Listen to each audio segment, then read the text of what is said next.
میں نے کی دعوت کی دھوم میں مچاؤں، عطا ایسا کر حوصلہ یا الہی۔ عرب کا ایک بہت بڑا پہلوان جس کا نام تھا رکانہ، جس کو آج کے دور میں آپ ہیوی ویٹ چیمپئن کہہ لیں، انڈیفیٹیبل چیمپئن کہہ لیں، پورے عرب میں کسی نے اس کو نہیں ہرایا تھا۔ سرکار دو عالم صلی اللہ علیہ وسلم نے اسے اسلام کی دعوت پیش کی، اے رکانہ اسلام قبول کر لو۔ رکانہ کیا کہتا ہے؟ کہتا ٹھیک ہے، اسلام جب قبول کروں گا جب آپ مجھے کشتی میں ہرائیں گے۔ اب نبی پاک صلی اللہ علیہ وسلم کوئی پہلوانی تو نہیں فرماتے تھے، اس نے گویا ایک چیلنج دے دیا کہ آپ مجھے ہرا نہیں سکیں گے، اس لیے میں اسلام قبول نہیں کروں گا۔ سرکار دو عالم صلی اللہ علیہ وسلم نے کہا کہ یاد رکھو، اگر میں نے پچھاڑ دیا تو اسلام لے آؤ گے؟ کہتے ہیں ہاں لے آؤں گا۔ اب جناب میرے آقا علیہ السلام کے سامنے آ گیا، میرے آقا علیہ السلام نے ایک ہی باری میں اٹھا کر رکانہ کو پٹک دیا۔ وہ حیران پریشان ہکا بکا، یہ کیا ہوا میرے ساتھ؟ کہتا نہیں ایک اور بار کشتی لڑو، یہ تو سمجھ ہی نہیں پڑی مجھے ہوا کیا، مجھے تو ہاتھ چلانے کا ہی موقع نہیں ملا۔ میرے آقا نے کہا اچھا واپس آ جاؤ۔ رکانہ واپس آیا، میرے آقا علیہ السلام نے اپنی پیغمبرانہ طاقت سے اسے اٹھایا، اٹھا کر ایسا پٹکا کہ کتنی دیر تک تو رکانہ زمین سے کھڑا ہی نہیں ہو سکا۔ کھڑا ہو کر کہتا ہے اے محمد صلی اللہ علیہ وسلم، خدا کی قسم آپ کی عجیب شان ہے، آج تک عرب کا کوئی پہلوان میری پیٹھ زمین پر نہیں لگا سکا، مگر آپ نے دم میں زدن میں مجھے 2 بار زمین پر پچھاڑ دیا ہے۔ میرے پیارے اسلامی بھائیوں، بعض مورخین کہتے ہیں اسی وقت، اور بعض کہتے ہیں رکانہ نے فتح مکہ کے وقت کلمہ پڑھ کر اسلام قبول کر لیا۔ اب رکانہ کا بیٹا یزید بن رکانہ، وہ بھی جناب اپنے زمانے کا بہترین پہلوان، سرکار دو عالم صلی اللہ علیہ وسلم کی بارگاہ میں آیا، اس کے ساتھ 300 بکریاں بھی تھیں۔ کہتا ہے اے محمد صلی اللہ علیہ وسلم، آپ مجھ سے کشتی لڑیں۔ میرے آقا نے ایسی مزاح کے طور پر، تفنن کے طور پہ فرمایا اگر میں نے تجھے کشتی میں ہرا دیا تم مجھے کیا دو گے؟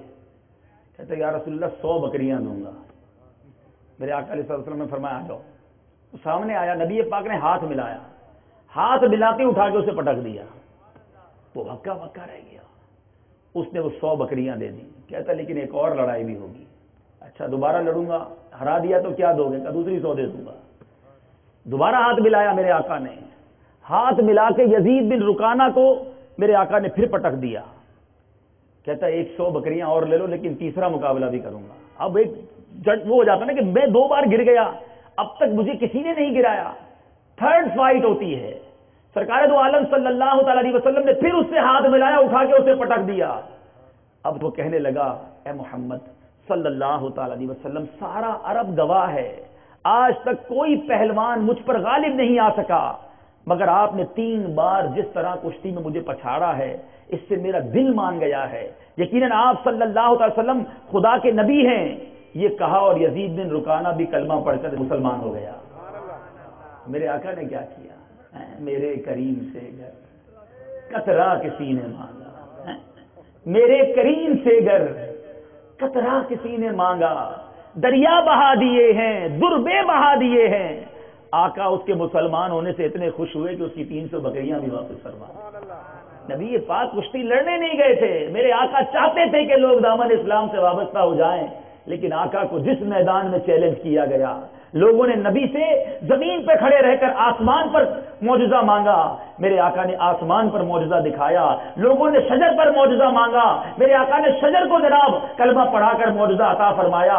لوگوں نے جانوروں کے لیے معجزہ مانگا، میرے آقا علیہ السلام نے کیسے کیسے جانوروں کے ساتھ معجزات کیے۔ کبھی اونٹ آ کر گفتگو کرتا ہے، کبھی اونٹ آ کر نبی پاک کو سجدہ کرتا ہے، اپنے مالک کی شکایت کرتا ہے، کبھی ہرنی شکایت کر رہی ہے۔ میرے پیارے اسلامی بھائیوں، کس معجزے کی بات کروں؟ اللہ اللہ، ایک اور فزیکل طاقت کا واقعہ۔ ابو الاسود جمحی اتنا بڑا طاقتور پہلوان تھا کہ وہ ایک چمڑے پر بیٹھ جاتا اور 10 پہلوان مل کر اس چمڑے کو نہ ہلا سکتے، اس قدر بڑا پہلوان۔ اب کہتے ہیں چمڑا پھٹ کر ٹکڑے ٹکڑے ہو جاتا تھا، اس کے نیچے سے چمڑا نہیں نکل پاتا۔